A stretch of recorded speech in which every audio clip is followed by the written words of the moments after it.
Hola, bienvenidos a un nuevo episodio de Conversaciones con Fundación Kichihua. En esta ocasión vamos a hablar sobre el cerebro y cuál es su importancia en el aprendizaje. Así que, Cris, venos introduciendo en este tema. Para empezar, ¿para qué nos sirve el cerebro?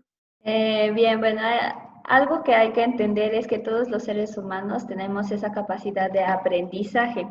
Nuestros niños y niñas evidentemente la tienen y están en una etapa de la vida donde cuentan con una mayor plasticidad cerebral, lo cual les va a ayudar a absorber absolutamente todos los conocimientos. Nuestro cerebro está cambiando absolutamente todo el tiempo. Todo el tiempo nuestro cerebro se modifica a través del aprendizaje de las experiencias que vamos teniendo. Y nuestro cerebro está trabajando absolutamente todo el tiempo y a su máxima capacidad. Hay un mito por ahí que dice algo así como, el día que ocupemos todo el cerebro, no sé qué va a pasar, ¿no? O Eso no que es lo un mito, es un desarrollemos meme, Cris, es completamente. un meme. Bueno, Vamos a poner el un meme meme. aquí. No, la realidad es que todos ocupamos nuestro cerebro a la máxima, a la máxima capacidad del 100%. La diferencia está en la capacidad de almacenamiento que tenemos. Ese sí, no lo estamos ocupando totalmente porque en nuestro cerebro tiene la capacidad de almacenamiento pues prácticamente infinita. O sea, todo lo que eh, vayamos aprendiendo, pues se va a ir almacenando, almacenando, almacenando y esta capacidad de aprendizaje nunca se nos va a terminar. La diferencia, a lo mejor sí hay una cosa que se llama poda neuronal, que si no ocupamos algunos aprendizajes o algunos datos, algunas habilidades con la suficiente constancia, entonces se nos va olvidando. Y eso es como se llama poda neuronal porque es como cuando podamos a los arbolitos, ¿no? Que los vamos recortando las hojitas, pues como para liberar espacio o una cosa así. Sin embargo, si por ejemplo el inglés, ¿no? Ya lo aprendimos de chiquitos, pero no lo estamos practicando constantemente, se nos olvida, pero no es así, simplemente basta con volverlo a practicar un poquito y ¡pum! Se te regresa. Entonces, eso es lo que pasa. En cuanto a capacidad, sí, nunca va a ser como una memoria que te dice, no, ya no le cabe otro documento porque ya no tienes memoria. No, el ser humano nunca va a pasar eso. Somos como Entonces, una USB infinita. somos como una USB infinita, exactamente. Y entender el funcionamiento del cerebro a grandes rasgos nos va a ayudar a apoyar a nuestros hijos e hijas a llevar como a otro nivel el proceso de aprendizaje, porque si nosotros nos conocemos, si nosotros sabemos cómo estimularnos, entonces vamos a saber cómo podemos aprender mejor, más rápido y a mayor plazo, ¿no? O sea, evitar que esa poda neuronal nos ataque, ¿no? Ok, entonces nuestro cerebro es como una gran máquina con una gran capacidad y que además nos sirve para recordar muchas cosas y después ponerlas a funcionar. Pero como Ajá. dices, ¿no? Entre mejor conozcamos esta máquina, mejor vamos a saber usarla. Y en el caso del aprendizaje, a ver, yo tengo entendido que tenemos dividido nuestro cerebro de alguna manera, ¿no? Hemisferio izquierdo y hemisferio derecho. ¿Para Sí, qué así es. sirve cada uno de esos datos? El hemisferio izquierdo y el hemisferio derecho están en una permanente comunicación entre sí. Esto es posible gracias a que en medio de estos dos existe algo llamado cuerpo calloso. Este es el que posibilita que lo que esté pasando en el hemisferio derecho se comunique con el izquierdo. Algo importante también es saber que la parte del hemisferio derecho va a tener control de la mayoría de la parte izquierda y al revés, el izquierdo de la parte derecha. Por eso nos podemos dar cuenta que muy probablemente tengamos mayor dominio, mayor dominio del hemisferio izquierdo, las personas que somos diestras, y al revés. Esto no siempre, no es algo que siempre pase, pero es muy común, o sea, es lo más común. Tenemos dominio, o sea, el izquierdo le habla al derecho y el derecho le habla al izquierdo.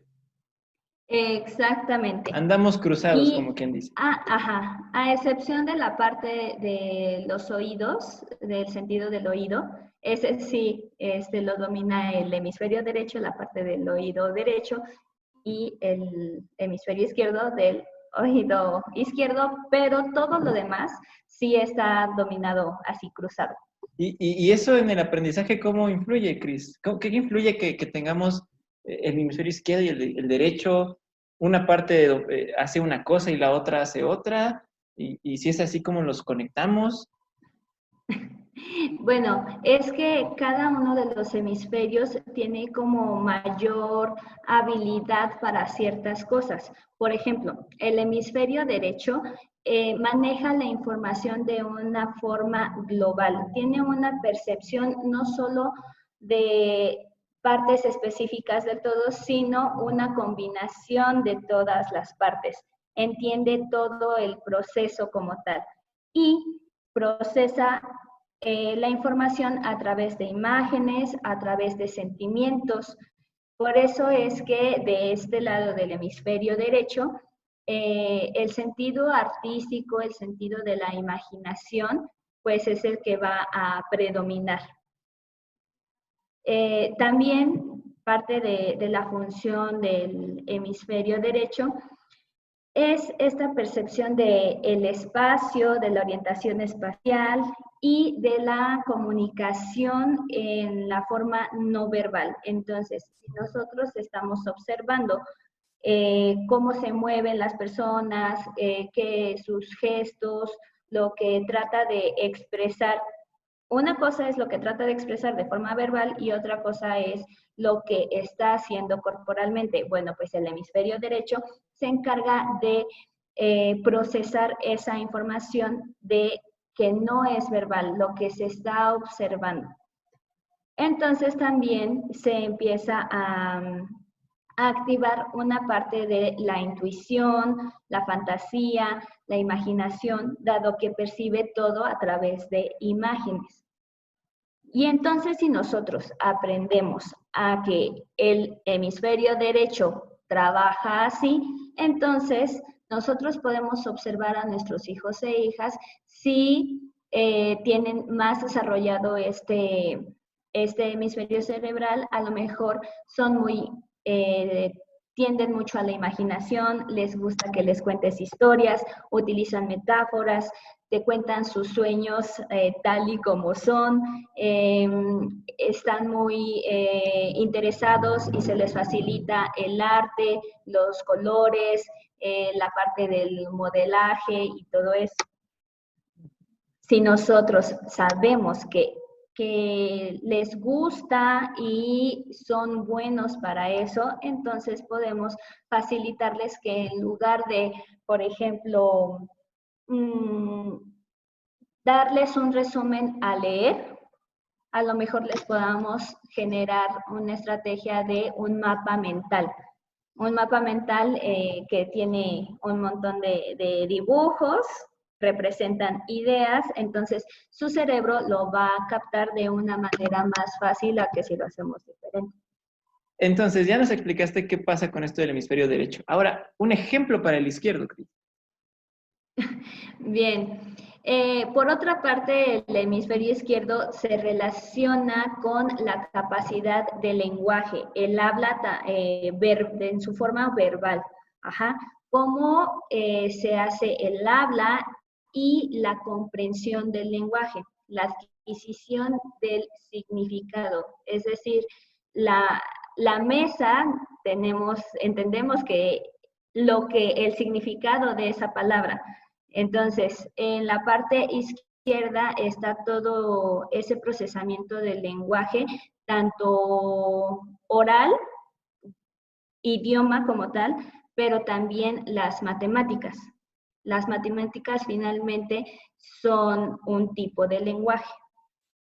Y de este lado del cerebro es que se da una capacidad de análisis detallado. A diferencia del derecho, que era una percepción más global como sistémica, en la parte izquierda se descomponen las cosas en piezas, en partes, y se trata de comprender el funcionamiento de cada una de esas partes a través de un razonamiento lógico para tratar de entender el funcionamiento. Es como de las partes se va al todo, y en el derecho del todo a las partes. Ok, ok, entonces es por eso que de pronto hay algunos pequeños que cuestionan mucho, ¿no? Y hay algunos que dicen, ah, pues nada más lo hice así. O sea, como que tal vez no tienen un proceso tan elaborado en su mente, pero vamos, que le ponen atención a distintas cosas, ¿no? Sí, se le pone atención a distintas cosas, y una de las palabras más comunes para entender el hemisferio izquierdo es que los niños abstraen, miden, planean, procesan, ordenan de manera lineal, son de paso a paso, no son con indicaciones generales, sino desglosadas. Un paso número 1, paso número 2, son muy literales y muy binarios. ¿Qué quiere decir esto? Sí o no, arriba o abajo. Ajá, son como, no hay como puntos medios, se les facilita más lo literal, ¿no? Uh-huh, uh-huh. Así es como procesan y como analizan la información, por eso son más teóricos, más analíticos, y para generar nuevas ideas tienen que estar basadas en datos que para ellos sean aceptables, porque los empiezan a razonar con hechos, con experiencias previas, y van generando reglas, como reglas pues que ya han observado antes y que puede que estén relacionadas con estas nuevas ideas, con estos nuevos datos. Solamente así lo pueden como dar por cierto. Oye, está Porque buenísimo porque así lo pueden, o sea, entendiendo esto que nos estás diciendo, también nos podemos llevar mejor con las personas, nos podemos comunicar mejor con las personas. entendiendo todo esto es que nos vamos a comunicar mejor en familia también. Podemos conocer que a lo mejor mi hijo pequeño ve las cosas de una manera más global que otro de mis hijos que necesita que se le digan las cosas de manera literal, sin metáforas, porque entiende así, porque procesa la información así. A lo mejor uno puede ser más práctico y el otro puede requerir de mayor tiempo como para entender todo el proceso. ¿Qué más, Cris? ¿Qué más tenemos que tener en cuenta? Bueno, y también tenemos que tener en cuenta que todo esto no solamente los niños lo van a tener. Nosotros como padres de familia, como maestros, también tenemos un hemisferio cerebral que nos domina. Si bien esto que decir que los hemisferios, hay un hemisferio cerebral dominante, no quiere decir que el otro no nos esté sirviendo o no nos esté funcionando. No, simplemente tenemos mayor dominio o mayor habilidad de un lado que del otro.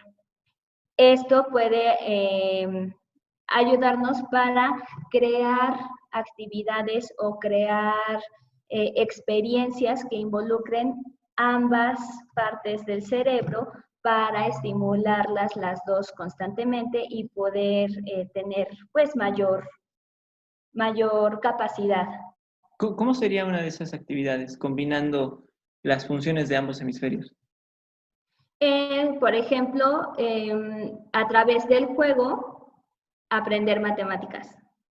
A través de un proceso de arte, de danza, a lo mejor, aprender matemáticas, que son cosas muy lógicas, pero podemos incluir la otra parte del hemisferio derecho con el arte. Ir como combinando y estimulando en diferentes momentos cada uno de los hemisferios, porque esto no solamente impacta en nuestra forma de aprender, sino es en todo, en cómo nos relacionamos en todos los aspectos de la vida. Porque si nosotros vemos que papá y mamá tienen cierto patrón de comportamiento, entonces vamos creando una secuencia lógica de lo que va a suceder en el transcurso del día. Y entonces se empiezan a crear hábitos, por ejemplo, ¿no? Y ahí ya sabemos que es la parte izquierda la que nos está ayudando a tener un orden o una planeación dentro de la casa, dentro de las actividades. Pero también el hemisferio derecho nos está ayudando a captar lo que no se dice verbalmente. Si están tristes, si están enojados, si no me lo han dicho. Si nosotros estimulamos esta parte del cerebro, vamos a tener mayor habilidad de podernos contactar más profundamente, por ejemplo, y poder ocupar la lógica en el momento adecuado y aprender a ocupar la parte emocional cuando sea debido. Por eso digo que hay una comunicación entre ambos cerebros todo el tiempo, pero a medida de que aprendamos a diferenciarlos un poco y a saber cómo se comunican entre sí, entonces vamos a tener mayores elementos para acompañar de una mejor manera a los niños y niñas en su aprendizaje, en sus relaciones y en todo su desarrollo. Ok, entonces el cerebro es como una máquina plástica que puede ir incrementando su capacidad y recortando cosas que de pronto ya no se utilizan. Pero en la medida en que nosotros vamos estimulándolo con distintas actividades que fomenten la lógica o que fomenten alguna otra función del otro lado del cerebro, como la creatividad, el juego, vamos a poder ir construyendo estas interacciones entre ambos para tener una mejor capacidad de comunicación y de aprendizaje. Es lo que estoy entendiendo. Así es. El cerebro es la parte con la que aprendemos y es la parte que nos va a ayudar a relacionarnos. Si entendemos su funcionamiento, entonces vamos a entender en dónde podemos estimularnos más para resolver ciertas circunstancias. Ok, bueno, pues papá, mamá, familias, ya saben esto. Gracias, Cris, por compartirnos esta información que seguramente va a ser muy importante. Y también si eres maestro y de pronto se te está olvidando que hay distintas funciones que se pueden utilizar para que tus estudiantes aprendan de diferente manera algún concepto de matemáticas o de arte, bueno, pues ya lo sabes, hay que usar las dos partes. Hay que estimular con distintas actividades. Cris, muchas gracias. Vamos a hablar después de estilos de aprendizaje seguramente, que ya hemos venido diciendo eso por 3 videos y no lo hemos hecho. Claro que sí. Era importante abordar primero esto para comprender que también los estilos de aprendizaje nos van a ayudar a tener un aprendizaje más rápido, más extenso. Sí, claro, y de dónde viene todo esto, ¿no? Que finalmente es del cerebro. Exacto. Bueno, pues muchas gracias. Recuerden visitar la página de la Fundación y seguirnos en todas nuestras redes sociales. Cuídense mucho, Cris. Nos vemos pronto. Muchas gracias. Nos vemos. Y recuerden que aprender es crear. Bye.